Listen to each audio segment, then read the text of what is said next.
Good morning. It's Friday, the 22nd of August, and this is Govindraj Ethiraj broadcasting and streaming weekdays from Mumbai, India's financial capital. If I am sounding a little cheerful, it's because it's not rained all of Thursday, at least where I am in the city. And this is a long episode, and we've got two great conversations. One, which will give you some fresh insights on the Indian consumer, which you may not have known, and the second, an authoritative view on what lies ahead on the US-India front, given how badly the relationship has deteriorated. So, do stick around till the very end. Our top stories and themes: the stock markets rise for the sixth consecutive day, another cause for cheer. India is the largest underweight market in emerging market investor holdings, says Nomura. How India's rural consumer is buying differently and aspirationally. Parle is India's most chosen in-home FMCG brand. Surf Excel enters the top 5. All of this is from the Worldpanel study. India-US relations have endured long-term damage even at this point. What will it take for them to recover?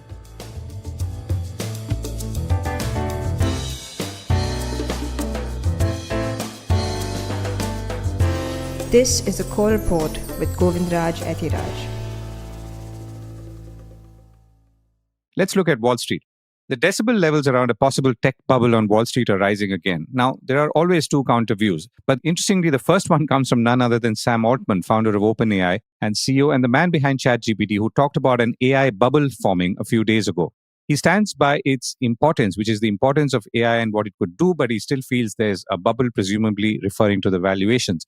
And then there are counter views which believe that the tech bull cycle will run for a few more years. Now, the answer could be somewhere in between, but we don't know. And if we did, I guess we wouldn't be here. When stocks and valuations keep rising to all-time highs, the prospect of a bubble is obviously fair to consider. And either for these reasons or because investors are taking out massive profits to enjoy their summer holidays, the markets are now slipping. But also, in contrast, they are up considerably from their April lows. So, for the second day in a row, tech stocks dragged markets lower, with the Nasdaq Composite falling about 0.7%, and the big guys like Apple, Amazon, and Alphabet all falling more than 1%, according to CNBC. Palantir, the standout S&P 500 stock, which has more than doubled so far this year, had its sixth consecutive day in the red and lost its place amongst a ranking of the 20 most valuable US companies, according to CNBC, which added that Palantir's slide was partly triggered by a report from short seller Andrew Left's Citron Research, which called the company detached from fundamentals and analysis. Now, the reason we are discussing Wall Street today is to highlight the perils of a single sector bull run, in this case, technology. Now, this is not to say other sectors are doing badly on Wall Street, but tech stocks have run up to heights which can only be described as stratospheric. And remember, we are talking, as you know, $4 trillion valuations for some stocks. There are, of course, renewed murmurs and questions on what AI can really deliver to organizations and companies who will do the actual spending on it.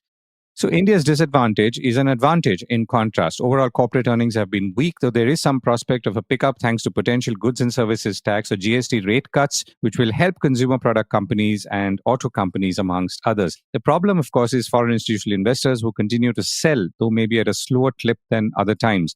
A report from Nomura, quoted by the Economic Times, says that emerging market funds' relative allocations to India as of July end decreased significantly, with 41 of their 45 fund sample posting lower relative allocations. In contrast, allocations to Hong Kong, China, and Korea have increased materially. It also found that 71% of emerging market funds are underweight India as of end July versus 60% previously. And India is now the largest underweight market in emerging market investor holdings. All of this, of course, didn't faze the Wall Street, which was up for the sixth straight trading day, though it did come off the day's highs on Thursday. The Sensex was up 143 points to close at 82,001, and it's now up 1,765 points in 6 straight trading sessions. The Nifty 50 was up 33 points to close at 25,084. Reliance and ICICI were amongst the big gainers. Reliance has now, as we discussed yesterday, been singled out by the US government for its role in buying Russian oil and exporting refined product like diesel and jet fuel to Europe, something, of course, it's been doing for years, at least the export part. The broader indices were down, with the Nifty Mid-Cap 50 going down 0.5% and the Small Cap 50 ending 0.4%. Speaking of earnings, the first quarter earnings for the financial year 25-26 is showing early signs of recovery, though growth was limited to select sectors, with only 18% of companies receiving an earnings upgrade, according to brokerage Elara Capital. Aggregate profit after tax for Elara's universe rose about 11% year on year on a 6% sales growth, broadly in line with estimates. However, the gains were skewed towards cyclical sectors with metals, cement, energy, infrastructure, materials, and financials, excluding banks, contributing to over 60% of the incremental profit after tax growth, it said. Elsewhere, market regulator Securities and Exchange Board of India is considering fresh steps to cool the country's raging equity derivatives markets by curbing trading in an area or a segment where more than 90% of traders, as per SEBI's own studies, suffer losses. The steps could include longer maturity derivatives contracts to product suitability rules that limit retail investor participation in riskier segments of the market, something which is, of course, being discussed extensively in recent months and some actions also being taken. Stock prices of exchange, the Bombay Stock Exchange and brokerage Angel One fell sharply after that statement. The rupee also fell on Thursday as aggressive dollar buying by oil importers towards the end of the session put pressure on the rupee, even as persistent dollar sales by foreign banks helped offset some of the losses, according to Reuters, which added that the rupee closed down 0.24% at 87 rupees 27 paise against 87 rupees 6 paise being its previous close. And elsewhere, something we discussed in some detail yesterday, both houses of parliament have now passed the bill to ban online games played with money in a move which obviously threatens to shut down the popular fantasy gaming sector. The sudden ban has actually caught the industry by surprise, and it does appear to have been in stealth mode, which is the ban for a while. And here's a message from a sponsor. Want smarter investing at your fingertips? With InvestingPro, get real-time market data, custom alerts, and global financial insights all in one place. Join 46 million users already making sharper decisions. Download InvestingPro today. More details in the link below.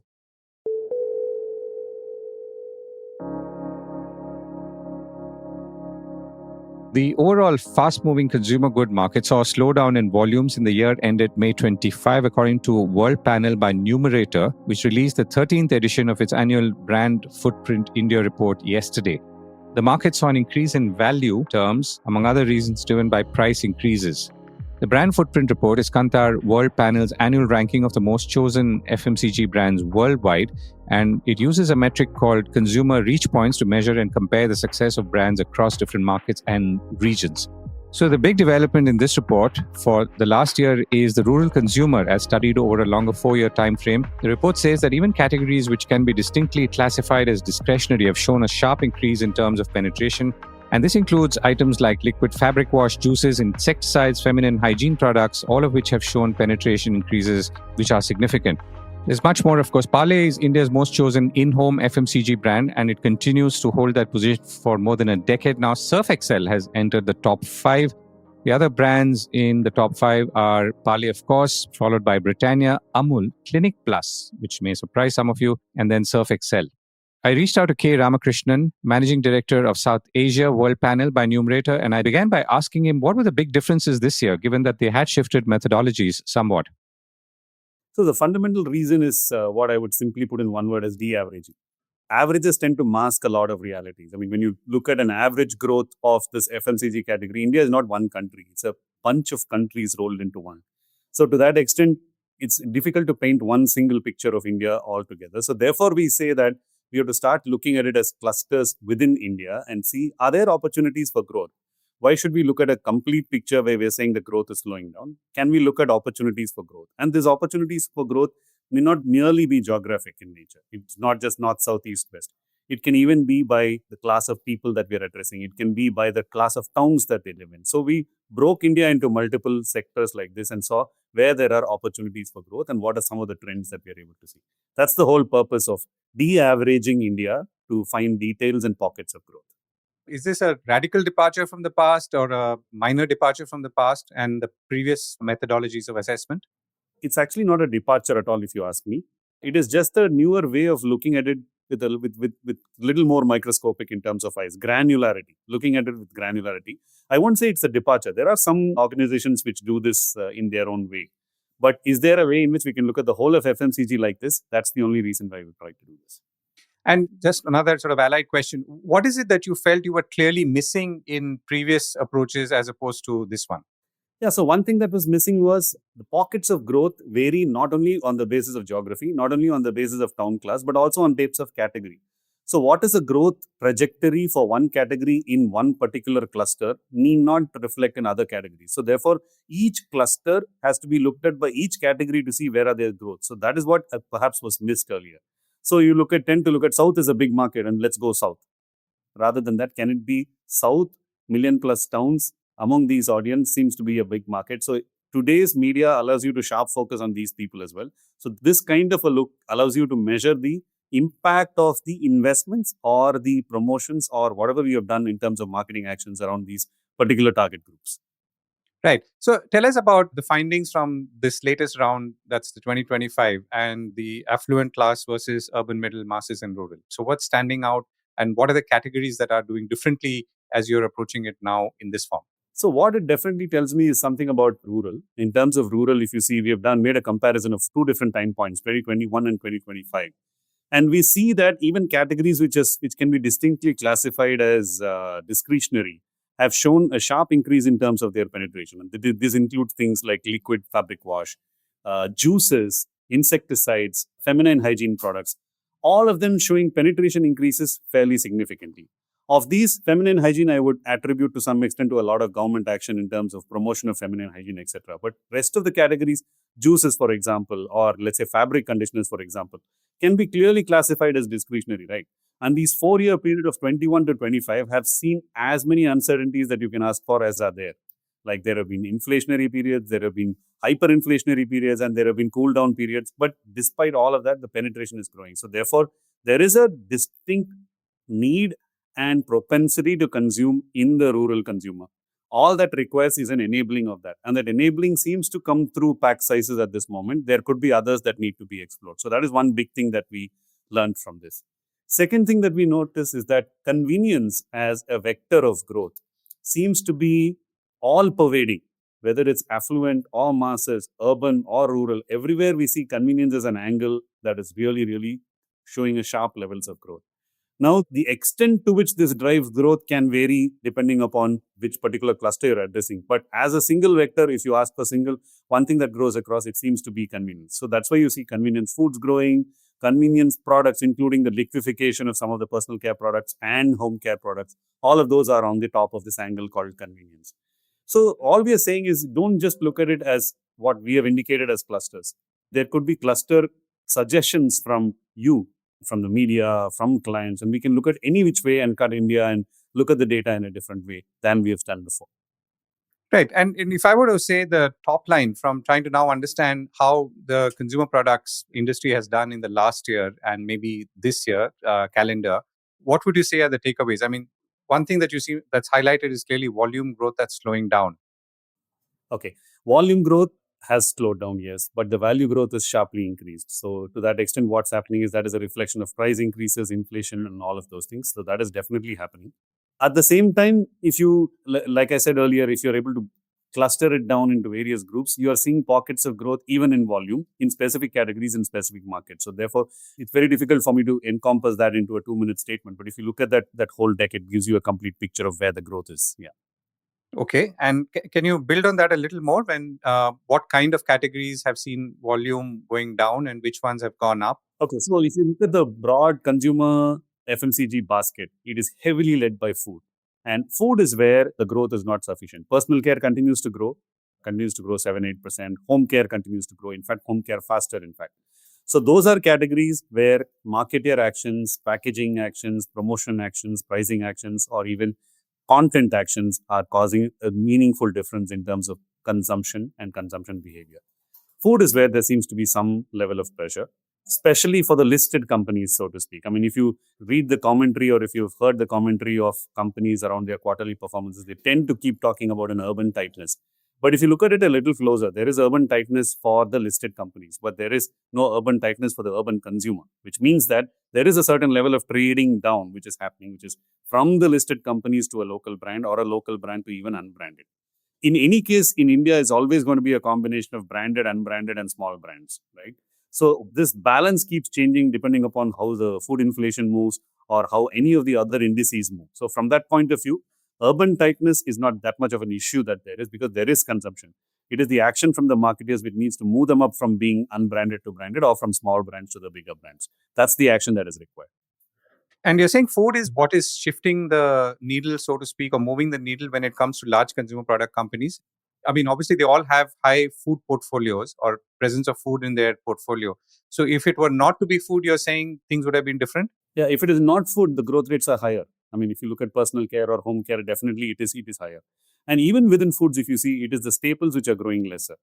So that's where the issue is. So if you look at, let's say, salty snacks, there is still growth. Biscuits, there is marginal but growth. If you look at chocolates, there is growth. But if you look at beverages, there is growth, though people may complain of a truncated summer this year, but there is definitely growth in beverages as well. But staples is where there seems to be an issue, which means shifting down between branded, unbranded versus all of those things. Yeah. Right. Another insight that I thought was interesting is the urban middle, which is upgrading to new formats. Could you tell us a little more on that? We spoke about that, which is the liquid formats, etc., and also even in terms of snacking and all of the newer introductions, which are things like, let's say, the Korean noodles or the Korean spice in terms of salty snacks, and biscuits in the form of Biscafe and things like that. Those are the formats that are getting tried on.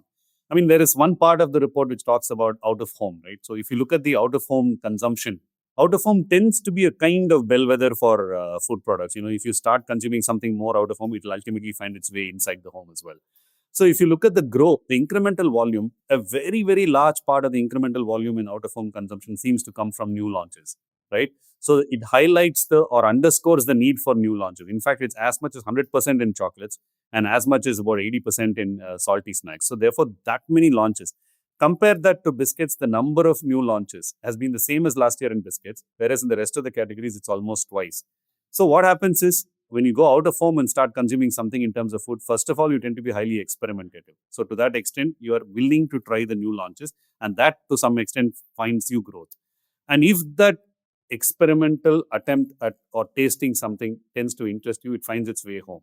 And when it finds its way into in-home consumption, it stays. So that seems to be the route. So it again underscores the importance of new launches and the interesting the consumer in terms of innovation. So that's what that out-of-home deck seems to talk fully about. Right. And there are many categories that you study. There's foods, home care, health and beauty, beverages, and dairy. Anything that's standing out in the last year in terms of either consumption trends or, I mean, I think you've already pointed out, for example, that new launches have driven a lot of the new consumption in areas like out of home. But what stands out across these categories? So across these categories, one thing that I would definitely call out is the higher degree of individualization in choice. I mean, there was a household purchase, right? Household purchase is still very big, but a lot of individual choices are finding their way. This is reflected in the number of soap brands that is bought by a household in a year, or the number of, like, if when it comes to toilet bathroom cleaner, there's one household purchase, but that doesn't seem to reflect in personal care. There seems to be a larger, wider, individualist variety of choice. And similarly, that reflects in snacking, that reflects in the food products as well. So that is one definite change that one is able to see. Interesting. The government has said that it will reduce the goods and services tax on a range of products. That's a proposal at this point. There's a GST council. The states have to agree. But we're looking at some sharp downward revisions, and that is going to pretty much affect almost everything that you cover. So anything that you can use from experience or history to project what it could be or how it could affect demand? Yeah, so in terms of demand, it would definitely change the demand for listed companies for sure.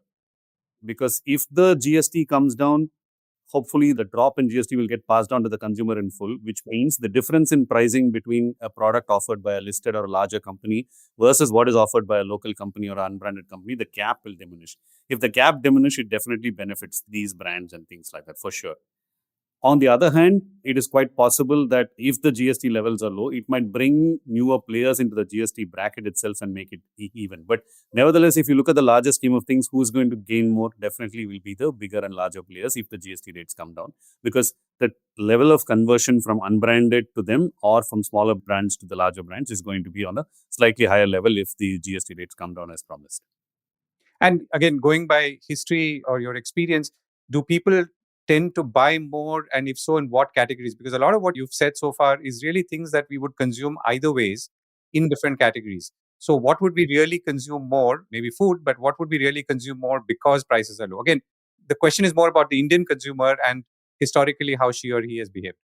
Yeah, so a whole lot of processed foods, a whole lot of personal care products. These are areas where the consumption would definitely be on the increase. But when it comes to staples, like let's say nothing is going to change in atta, nothing is going to change in salt and things like that. But when it comes to some of the personal care products, where the penetration is higher among the higher classes and lower among the mass classes, those are categories in which I would think there will be a change in GST, and that will make a difference of penetration increase among the lower consumers. So therefore, there will be definitely, it will impact the personal care.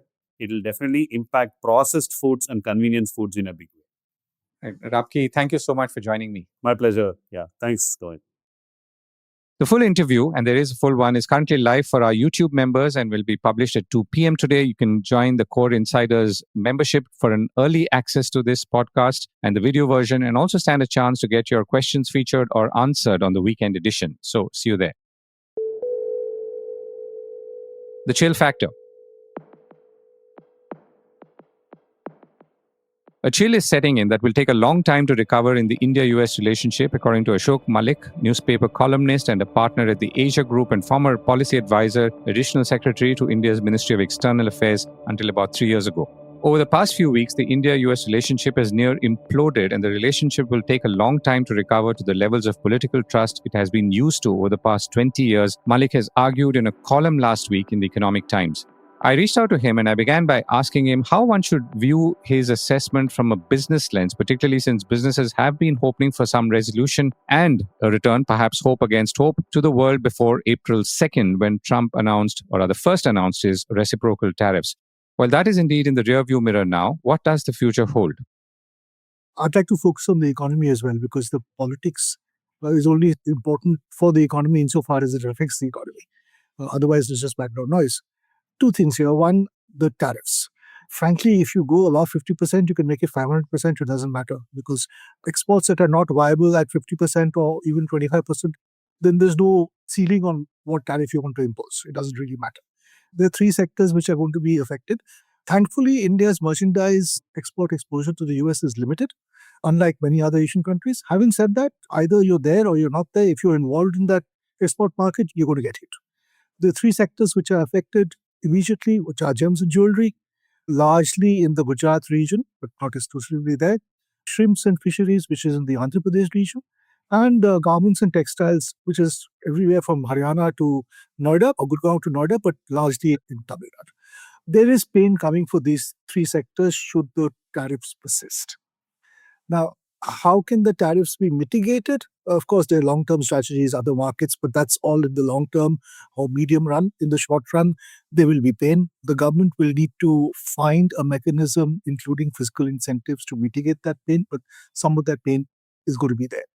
The other way of resolving the pain is to bring the tariffs issue into a broader trade deal, which was the government's initial strategy.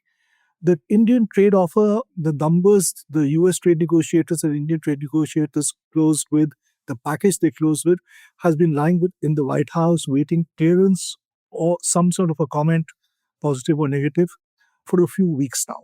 There's been no response. The offer, from what I understand from the Indian negotiators, is fairly ambitious. From the Indian side, it's the most ambitious trade offer and market access offer India's ever made. So, proportionate to where India is, it's a very ambitious offer.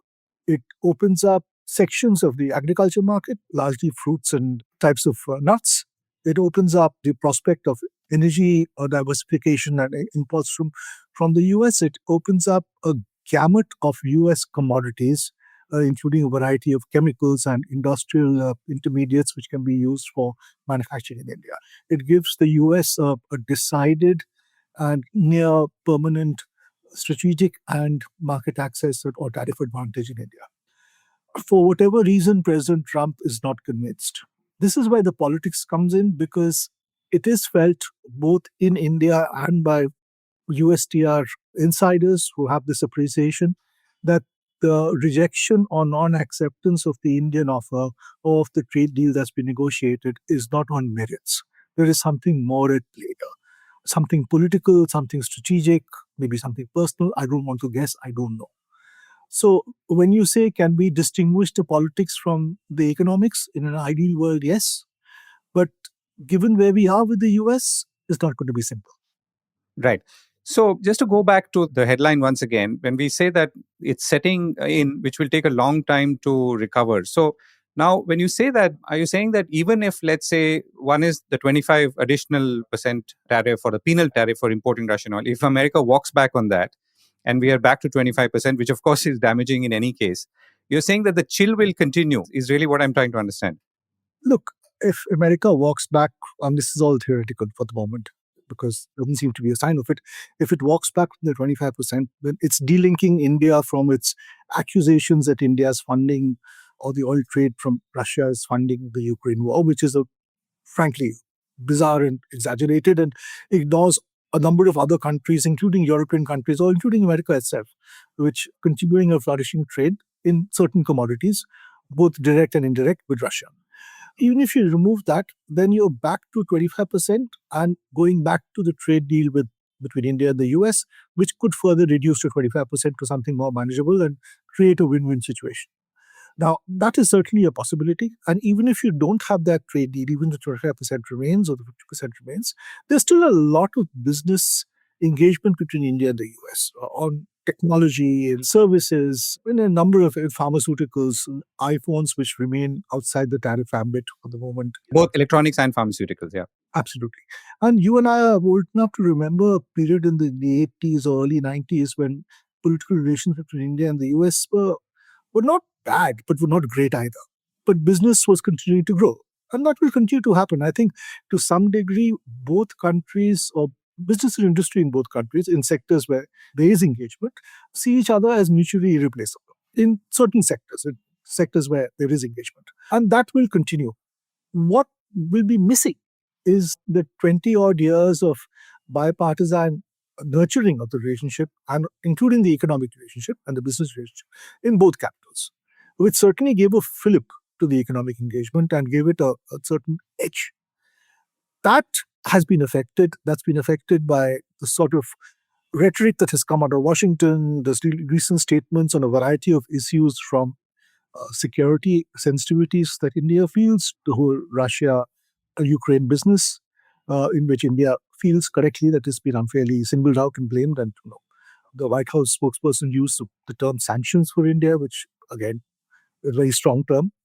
So that is what I mean by chilling. Even if in theory, even if you sign a trade deal by the end of the year, which I wouldn't bet on, somewhere we need to recognize that trust and public opinion has been affected.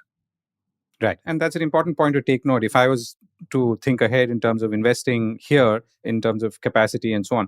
So in your article, again, you've referred to the point, you refer to the fact that something could have gone wrong from our side as well. And you also said that as an accountable democracy, we should look at it. Is there a lesson there? I'm saying, is there anything in the way we've negotiated or the terms of negotiation or the speed of which, is there any lesson or takeaway there? From whatever I understand the trade negotiations, I actually think we did a reasonable job. Now, could we have offered more? Could we have looked at GM produce for non-human consumption, which we have not looked at, I understand? These are fair questions. Okay, should we consider opening up one sector or the other a little more? Look, these are very good questions. And as I said, without going into details, which I don't have access to, none of us does, we all have a part of the information, but not all of it. Obviously, if any conversation does not feature the outcomes which I expected, both sides need to look at and see what they did wrong. But I do feel the sort of response you've seen from the US, both on the trade offer as well as on the politics that both surrounds the trade offer and is extraneous to it. The response from the US, from the Trump administration, I would say, has been disproportionate. And almost nothing India has said or done merits that sort of a super strong response, an almost acerbic response. That view is shared by people both in New Delhi and in Washington.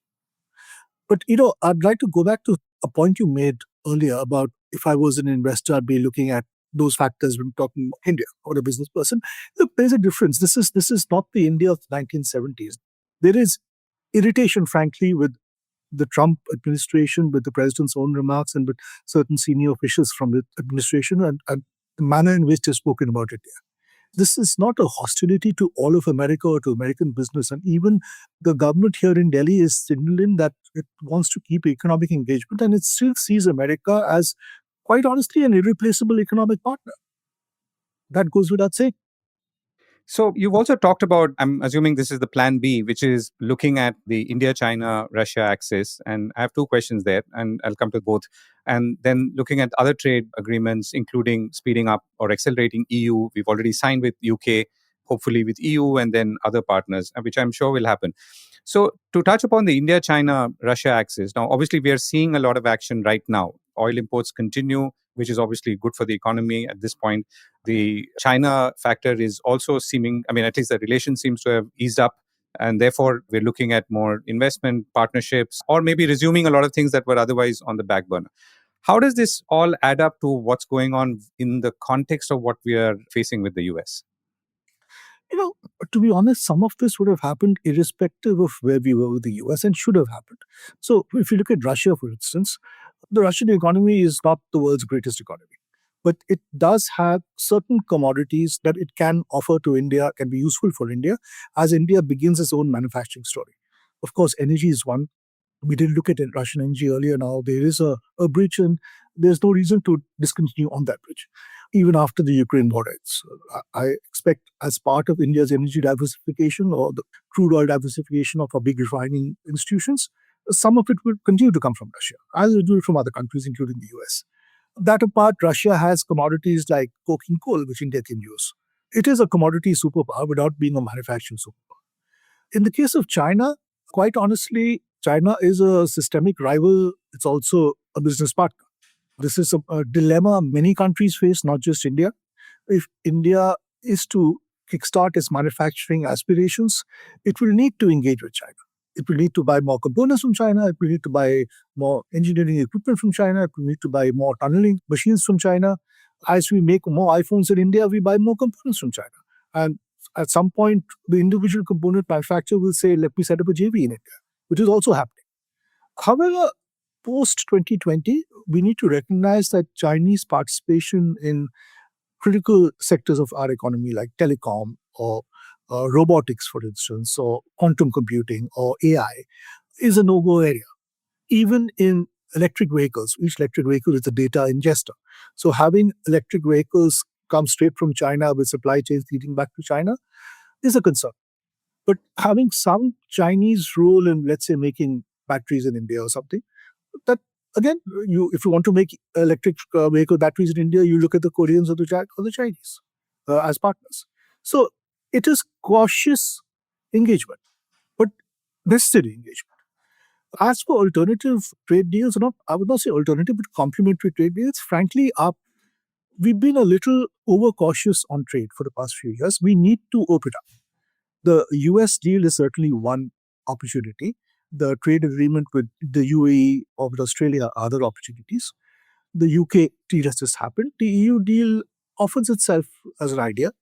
It won't be the idealistic free trade agreement of the early 2000s. It will be a more narrow and feasible trade agreement. But both partners, both the EU and India, see benefit in it. And we also need to engage with countries to our east, so-called Southeast Asian or Indo-Pacific countries. Since RCEP and the China route are seen as difficult, there is, I have suggested in an article, the CPTPP route, which is a non-China, non-RCEP route. Of course, it has very high standards, which will need to be sold and incorporated internally. But that's, again, something we need to do for our economy. It's an idea. I'm not suggesting I have any concrete information that we're going down that route, but I have suggested that. Last question. So, you've described this as the summer of 2025 and obviously not a very happy summer. So my question is, as you look ahead, is this the new world? When you look back and look ahead, both, is this a new world that, because all of this time from April 2nd, since the Rose Garden reciprocal tariff announcement, we've all been hoping that somewhere things would come back to normal or close to normal. And now it's increasingly clear that it's unlikely to happen, and which is what you're alluding to in your article as well. So is this something that we should now firmly embrace as maybe business people, trade negotiators, and maybe politicians as well? Many of our clients at the Asia Group ask us the same question. And to be honest, there is no real answer because, it's easy for me to say, or anyone to say, let's embrace the new volatility and unpredictability. But nobody can really embrace it happily. But it's there. And I would be incorrect to tell you that I think it's going away tomorrow morning or next month. I think it's there for some time. And I suspect some of it will survive President Trump's presidency. Somber note to end on. Ashok, thank you so much for joining me. Not at all. Thank you for having me.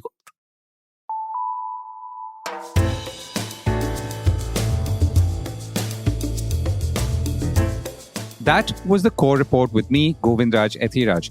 Do stay connected with more of our coverage at the Core. You can check out our website or sign up to our newsletter for our exclusive stories, one in-depth feature a day on www.thecore.in. Do also track us on LinkedIn, where we usually post synopses or extracts of our top stories and interviews. We would love your feedback on how we can make business more interesting and relevant, including, of course, India's vibrant manufacturing sector. So write to us at feedback@thecore.in.